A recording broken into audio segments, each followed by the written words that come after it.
बहुत बहुत स्वागत है आप सभी का study with Swati YouTube channel पर। दोस्तों, आज के अपने इस वीडियो में हम बात करेंगे बीएड फर्स्ट सेमेस्टर से जो आपका पेपर 1 है, शिक्षा के दार्शनिक परिप्रेक्ष्य यानी फिलोसफिकल पर्सपेक्टिव ऑफ एजुकेशन।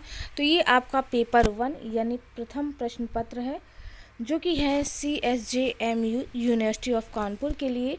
तो यहाँ पर आप सभी को जैसा कि ज्ञात है कि 1 अप्रैल 2022 को आपका पेपर 1 जो है वह कंडक्ट कराया जाएगा बीएड फर्स्ट सेमेस्टर का। तो हम प्रीवियस वीडियो में इसके सैम्पल पेपर को लेकर के बात कर चुके थे कि आपका पेपर पैटर्न कैसा रहेगा, यानी ऑब्जेक्टिव होगा या डिस्क्रिप्टिव। तो इनको लेकर के हम बात कर चुके हैं। जैसा कि ऑब्जेक्टिव प्रश्न ही आपके एग्ज़ाम में पूछे जाने हैं। टाइमिंग आपको पता है कि 1 घंटा 30 मिनट मिल रहा है और कुल प्रश्नों की संख्या 80 होगी। ठीक है, 80 होगी प्रश्नों की संख्या। ईच क्वेश्चन आपका 1 मार्क्स का रहेगा। इतनी सारी चीज़ें हम डिस्कस कर चुके हैं, लेकिन यहाँ पर हम unit wise super fast revision का वीडियो लाए हैं। यहाँ पर आप यूनिट वाइज जितने भी MCQs हैं, यूनिट फर्स्ट, सेकंड, थर्ड और फोर्थ, उनका रिवीजन कर पाएंगे इस वीडियो के माध्यम से। लेकिन यहाँ पर आपको एक चीज़ बता दें, हर एक यूनिट में कम से कम 200 प्रश्न हैं। ठीक है, तो यहाँ पर हम यूनिट वाइज चीज़ें तो कवर करवाएंगे, लेकिन आपको पार्ट वाइज वीडियोस मिलेंगे। ठीक है, इससे आप भी परेशान नहीं होंगे और मुझे भी वीडियो बनाने में दिक्कत नहीं होगी।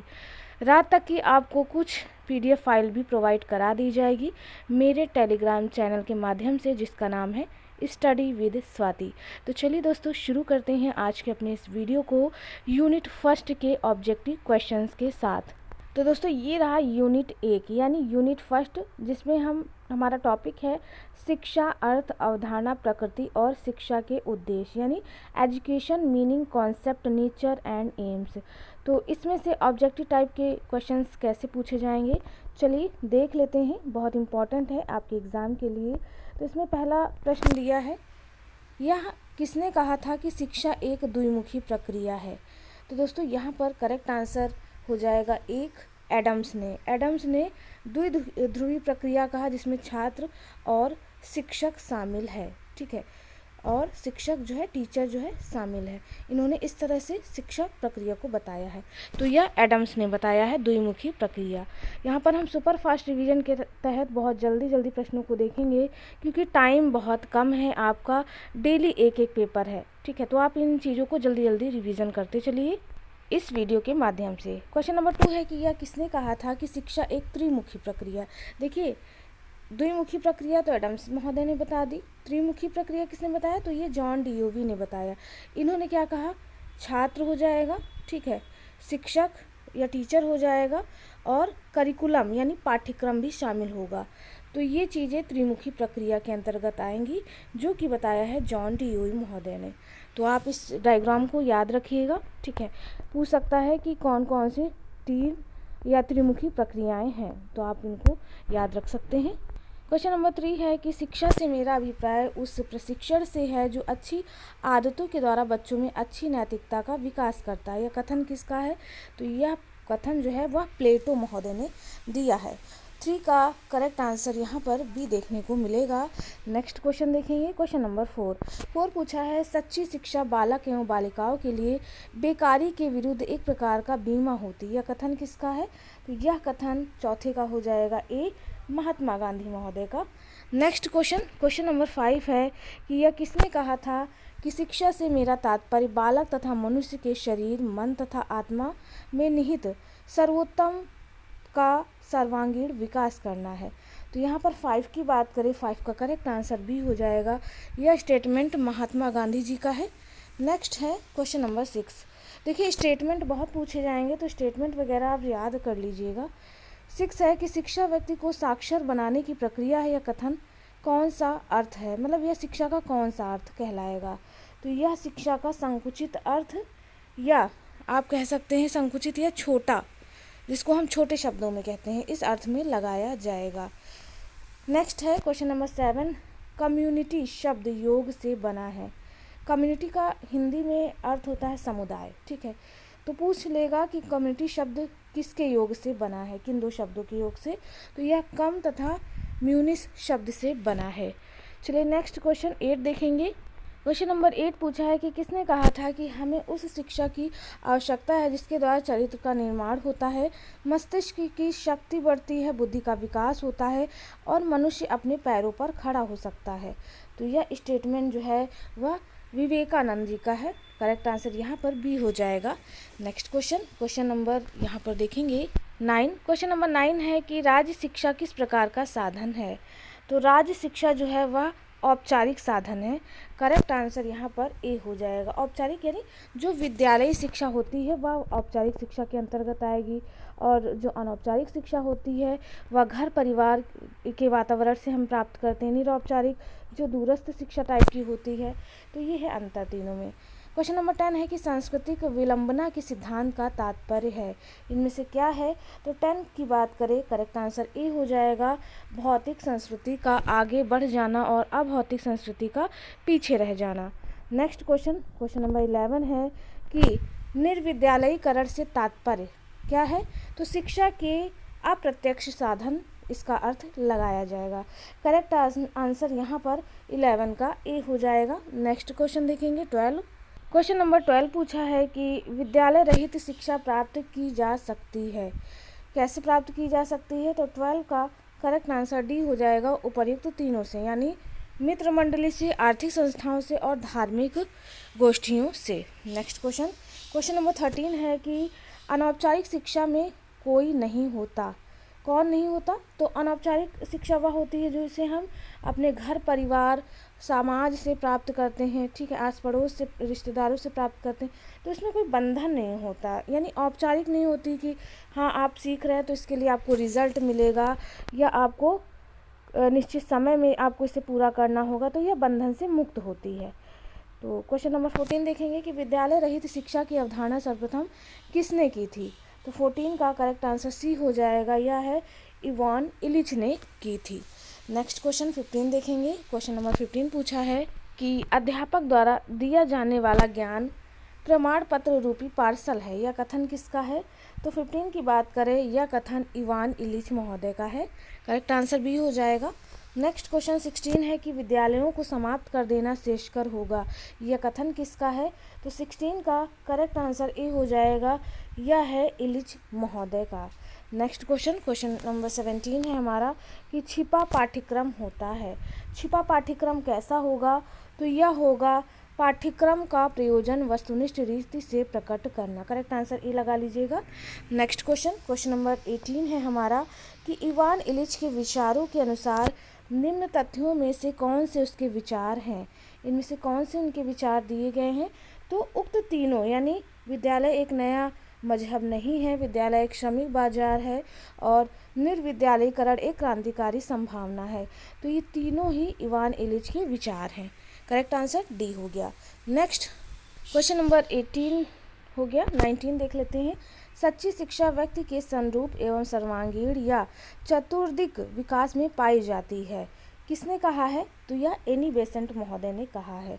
क्वेश्चन नंबर 19 का करेक्ट आंसर सी हो जाएगा। आप सुपर फास्ट रिवीजन के तहत इन क्वेश्चंस को जल्दी जल्दी तैयार करते जाइए। चलिए नेक्स्ट क्वेश्चन देखते हैं। Question number 21। क्वेश्चन नंबर 21 पूछा है कि विस्तृत अर्थ में शिक्षा एक ऐसी प्रक्रिया है जो आजीवन चलती रहती है। यह कहा है। किसने कहा है। तो 20 की बात करें, करेक्ट आंसर ए हो जाएगा। यह मैकेंजी ने कहा है। क्वेश्चन नंबर 21 है कि समुदाय हम भावना तथा जीवन की कुछ मात्रा में एक निश्चित क्षेत्र में पाया जाने वाला समूह है। यह कथन किसका है। तो 21 की बात करें, यह स्टेटमेंट जो दिया है वह बोगार्ड महोदय का है। करेक्ट आंसर 21 का ए हो जाएगा। PDF फाइल जल्द ही प्रोवाइड करा दी जाएगी टेलीग्राम चैनल पर। स्टडी विद स्वाति के नेम से आप सर्च कर लीजिएगा टेलीग्राम पर मुझे, ठीक है, वहाँ पर मैं प्रोवाइड करा दूँगी। इसे आप डाउनलोड करके अच्छे से पढ़िएगा। 22 है कि स्वस्थ शरीर में स्वस्थ मन का निर्माण ही शिक्षा है। यह स्टेटमेंट किसका है। देखिए ये यूपी टेट में भी पूछा गया था, तो ये बहुत इंपॉर्टेंट हो जाता है। यह है अरस्तु का, यानी 22 का करेक्ट आंसर यहाँ पर डी हो गया। नेक्स्ट देखते हैं 23 नंबर का क्वेश्चन। 23 नंबर का क्वेश्चन पूछा है कि शिक्षा का अर्थ छात्र और शिक्षक के मध्य अंतःक्रिया है। यह किसने कहा है? तो यह डॉक्टर सुभाष अग्रवाल का स्टेटमेंट है। 23 का करेक्ट आंसर बी हो गया। नेक्स्ट क्वेश्चन नंबर 24 है कि शिक्षा का जनसंचार माध्यम है, क्या है? तो जनसंचार माध्यम की बात करें तो टेलीविज़न और रेडियो, ये सब जनसंचार के माध्यम के अंतर्गत आते हैं। करेक्ट आंसर यहाँ पर डी हो जाएगा। नेक्स्ट क्वेश्चन नंबर 25 है कि शिक्षा मनुष्य की जन्मजात शक्तियों का स्वाभाविक सामंजस्यपूर्ण तथा आगे देखेंगे तथा प्रगतिशील, ठीक है, तो ये प्रगतिशील विकास है। यह स्टेटमेंट किसका है? तो यह स्टेटमेंट जो है वह प्लेटो महोदय ने दिया है। करेक्ट आंसर यहाँ पर 25 का डी हो जाएगा। नेक्स्ट क्वेश्चन देखेंगे, क्वेश्चन नंबर 26। क्वेश्चन नंबर 26 दिया है कि छात्रों में किस प्रकार के अनुशासन पर बल देना चाहिए? तो छात्रों के आंतरिक प्रकार के अनुशासन पर बल देना चाहिए, यानी इंटरनली उसे मोटिवेट करते रहना चाहिए, आंतरिक रूप से उसे अभिप्रेरित करते रहना चाहिए, ठीक है। इन पर अगर बल दिया जाएगा तो वह सही से अनुशासित रहेगा। क्वेश्चन नंबर 27 है कि परिवार शिक्षा का कौन सा साधन है? तो अभी हम बात कर चुके हैं, यह अनौपचारिक साधन है, यानी इनफॉर्मल एजुकेशन है। उसके बाद 28 है कि निबंधात्मक परीक्षा होती है, कैसी होती है? तो निबंधात्मक यानी जो आप डिस्क्रिप्टिव टाइप के क्वेश्चंस लिखते हैं उन्हें हम निबंधात्मक परीक्षा कहते हैं। तो 28 की बात करें तो इनमें से कोई नहीं होगा, ठीक है, तो आप आंसर डी लगा सकते हैं। चलिए नेक्स्ट क्वेश्चन 29 पे देखेंगे। क्वेश्चन नंबर 29 पूछा है कि जनतंत्र और शिक्षा के लेखक हैं, कौन है? तो यह है जॉन डीवी महोदय। करेक्ट आंसर यहाँ पर 29 का डी हो जाएगा, ठीक है, सॉरी बी है, 29 का बी हो जाएगा। नेक्स्ट है 30 नंबर का क्वेश्चन पूछा है कि शिक्षा का अर्थ है, तो शिक्षा का अर्थ बालक की जन्मजात शक्तियों का विकास करना। करेक्ट आंसर 30 का यहाँ पर आपको बी देखने को मिल जाएगा। चलिए बढ़ते हैं कुछ और क्वेश्चंस की तरफ। तो ये रहा, थोड़ा सा धुंधला है यहाँ पर, लेकिन कोई नहीं, पढ़ने में आ जाएगा। क्वेश्चन नंबर 31 पूछा है कि एक धर्मनिरपेक्ष राज्य में क्या विशेषता होनी चाहिए? तो एक धर्मनिरपेक्ष राज्य में सभी धर्मों की शिक्षा होनी चाहिए। करेक्ट आंसर यहाँ पर 31 का आपको देखने को बी मिल जाएगा। नेक्स्ट क्वेश्चन देखेंगे, क्वेश्चन नंबर 32 कि सांस्कृतिक विलंबना के प्रतिपादक हैं, इनमें से कौन है सांस्कृतिक विलंबना के प्रतिपादक? तो 32 की बात करें, 32 का करेक्ट आंसर यहाँ पर बी देखने को मिलेगा, WC ऑगबर्न, या ऑगबर्न है, ठीक है, ध्यान रखिएगा। क्वेश्चन नंबर 33 है कि विद्या विहीन नरः पशु समाना है, यह विचार शिक्षा के विषय में किसने दिया है? तो यह भर्तृहरि जी ने दिया है। करेक्ट आंसर 33 का ए हो जाएगा। नेक्स्ट क्वेश्चन 34 है कि भर्तृहरि ने शिक्षा के महत्व को दर्शाते हुए विद्यालय विहीन नरः पशु सम्मान किस पुस्तक में लिखा था? तो 34 की बात करें तो 34 का करेक्ट आंसर सी हो जाएगा। इसमें नीति शतक में ये चीज़ें इन्होंने बताई हैं। अगला प्रश्न देखेंगे, क्वेश्चन नंबर 35 पूछा है कि जीवन निर्माण, मनुष्य निर्माण एवं चरित्र निर्माण शिक्षा के द्वारा ही होता है, उक्त शब्द किस संत ने अपने प्रवचन में व्यक्त किए थे? तो ये बताया था स्वामी विवेकानंद जी ने। करेक्ट आंसर यहाँ पर 35 का बी हो जाएगा। नेक्स्ट क्वेश्चन देखेंगे, क्वेश्चन नंबर 36। क्वेश्चन नंबर 36 पूछा है कि व्यक्ति के शरीर, मन और आत्मा का विकास शिक्षा के द्वारा ही होता है, शिक्षा की यह परिभाषा किसने लिखी है? तो 36 की बात करें तो 36 का करेक्ट आंसर यहाँ पर ए हो जाएगा, यह गांधी जी ने लिखी है। नेक्स्ट क्वेश्चन नंबर 37 है कि संगमरमर के पत्थर के लिए जो महत्व मूर्तिकार का है वही महत्व आत्मा के लिए शिक्षा का है, यह किसने कहा है? तो यह एडिसन महोदय ने कहा है। 37 का यहाँ पर करेक्ट आंसर डी देखने को मिलेगा। नेक्स्ट क्वेश्चन नंबर 38 है कि वेद के 6 अंगों में से एक अंग है, इनमें से कौन सा है? तो यहाँ पर 38 की बात करें, करेक्ट आंसर ए हो जाएगा, शिक्षा। नेक्स्ट क्वेश्चन नंबर 39 है कि शिक्षा के लिए प्रबोध शब्द का प्रयोग किस कवि ने किया है? तो शिक्षा के लिए प्रबोध शब्द का प्रयोग कालिदास ने किया है। करेक्ट आंसर यहाँ पर 39 का बी देखने को मिल जाएगा। नेक्स्ट क्वेश्चन नंबर 40 देख लेते हैं।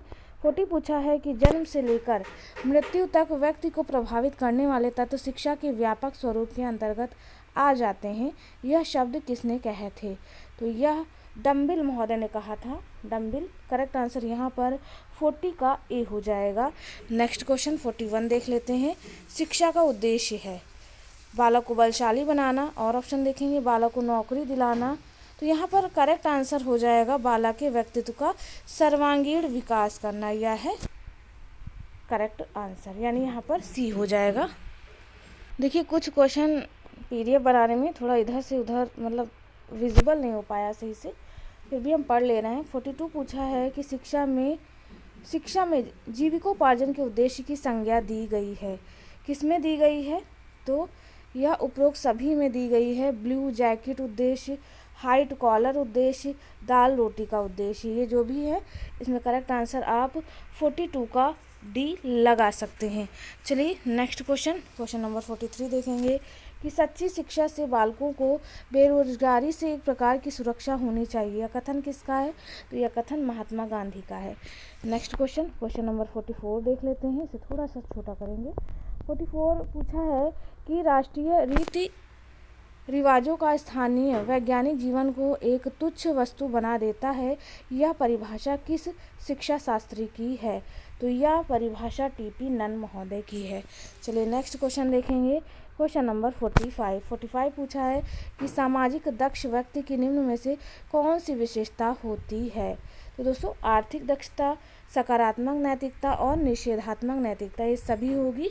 करेक्ट आंसर यहाँ पर 45 का डी हो जाएगा। नेक्स्ट क्वेश्चन 46 देखेंगे कि समाजीकरण एवं व्यक्तिकरण एक ही प्रक्रिया के दो पक्ष हैं, यह कथन किसका है? तो यह कथन मैकाइवर महोदय का है। करेक्ट आंसर यहाँ पर 46 का ए हो जाएगा। नेक्स्ट क्वेश्चन 47 है कि व्यक्तित्व सामाजिक शब्दों के अतिरिक्त किसी में परिभाषित नहीं किया जा सकता, यह कथन किसका है?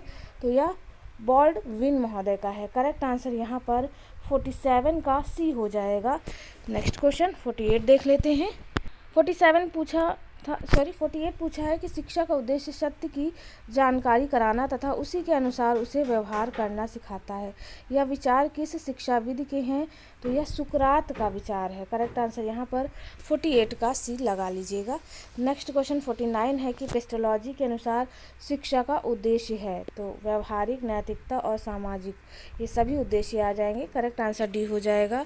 नेक्स्ट 50 नंबर का क्वेश्चन है कि उद्देश्यों के ज्ञान के अभाव में शिक्षक उस नाविक के समान है जिसे अपने लक्ष्य का ज्ञान नहीं होता, और शिक्षार्थी जो है उस पतवार विहीन नौका के समान है जो समुद्र की लहरों के थपेड़े खाती हुई तट की ओर बहती जा रही है, यह कथन के लेखक हैं B.D. भाटिया। करेक्ट आंसर यहाँ पर 50 का बी हो जाएगा। चलिए आगे बढ़ते हैं और देखते हैं कुछ और प्रश्न। क्वेश्चन नंबर 51 है कि वे कौन से उद्देश्य हैं जो सामान्य रूप से संपूर्ण मानव जाति पर लागू होते हैं? तो यहाँ पर फिर से थोड़ा विजिबल कम है, तो आंसर की बात ही कर लेते हैं, ये हो जाएगा सार्वभौमिक। नेक्स्ट है 52 कि किसने बताया कि शिक्षा का उद्देश्य शांति और युद्ध के समय निजी और सार्वजनिक कार्यों को उचित प्रकार से करने के लिए व्यक्ति को तैयार करना है? तो यह महोदय बताया है मिल्टन महोदय ने इस चीज़ को। करेक्ट आंसर सी हो जाएगा। नेक्स्ट क्वेश्चन 53 है कि जो कार्य करने के लिए पोषण और प्रजनन करते हैं वह कार्य सामाजिक जीवन के लिए शिक्षा करती है, यह कथन किसका है? तो यह कथन है डीवी का। करेक्ट आंसर यहाँ पर 53 का सी हो जाएगा। नेक्स्ट क्वेश्चन नंबर 54 है कि शिक्षा का उद्देश्य व्यक्ति का मानसिक विकास करना, इसे आप शिक्षा का कौन सा उद्देश्य कहेंगे? तो यह शिक्षा का व्यक्तिगत उद्देश्य। करेक्ट आंसर यहाँ पर 54 का बी हो जाएगा। नेक्स्ट क्वेश्चन नंबर 55 है कि शिक्षा के उद्देश्य हैं, तो देखिए जीविकोपार्जन, शारीरिक विकास और चरित्र का निर्माण, ये सभी हो जाएंगे शिक्षा के उद्देश्य। नेक्स्ट क्वेश्चन 56 है कि प्रजातंत्र में व्यक्ति स्वयं साध्य है और इसलिए शिक्षा का प्रमुख कार्य उसको अपनी शक्तियों के पूर्ण विकास के लिए अधिक से अधिक अवसर प्रदान करना है, यह कथन किसका है? तो यह कथन शिक्षा आयोग द्वारा दिया गया है। करेक्ट आंसर 56 का ए हो जाएगा। नेक्स्ट क्वेश्चन 57 देखेंगे। क्वेश्चन नंबर 57 पूछा है कि प्रसिद्ध शिक्षाविद पर्सिनन किस देश के निवासी थे? तो ये रूस के निवासी थे। करेक्ट आंसर यहाँ पर 57 का सी हो जाएगा। बढ़ते हैं अगले प्रश्न की तरफ, जो कि है 58 नंबर का। 58 पूछा है कि मैं समाजवादी राष्ट्र में विश्वास करता हूँ और चाहता हूँ कि शिक्षा के इस उद्देश्य का दृढ़ विश्वास किया जाए। यह कथन किसका है? तो यह कथन जो है वह पंडित जवाहरलाल नेहरू ने दिया था। नेक्स्ट क्वेश्चन 59 है कि निम्न में से राष्ट्रीय लक्ष्यों के संदर्भ में शिक्षा का सामाजिक उद्देश्य कौन सा है? इनमें से बताना है। तो 59 की बात करें तो यह हो जाएगा ए, यानी सामाजिक उत्तरदायित्व की भावना का विकास करना। नेक्स्ट क्वेश्चन है क्वेश्चन नंबर 60 की जीवन को पूर्णता प्रदान करने का उद्देश्य किस शिक्षाविद की देन है या किस शिक्षाविद की देन है? तो 60 की बात करें, करेक्ट आंसर यहाँ पर सी हो जाएगा, हर्बर्ट स्पेंसर। तो दोस्तों ये था यूनिट फर्स्ट का जो पहला चैप्टर शिक्षा से संबंधित। तो इसमें इतने इम्पॉर्टेंट क्वेश्चन थे 60। इसमें से आप इन सभी को तैयार कर लीजिए, इससे बाहर कुछ भी देखने को नहीं मिलेगा। नेक्स्ट वीडियो में यूनिट फर्स्ट से ही हम शिक्षा के अभिकरण यानी एजेंसीज ऑफ एजुकेशन को लेकर के बात करेंगे। इसमें ऑब्जेक्टिव टाइप के क्वेश्चंस आपको देखने को मिलेंगे, तो इसे हम नेक्स्ट पार्ट में कवर करेंगे। आज रात तक की आपके लगभग सभी चीज़ों को कंप्लीट करा दिया जाएगा। ये आपका सुपर फास्ट रिवीजन के तहत किया जा रहा है। तो चलिए दोस्तों, मिलते हैं अपने एक नेक्स्ट वीडियो में। Thanks for watching.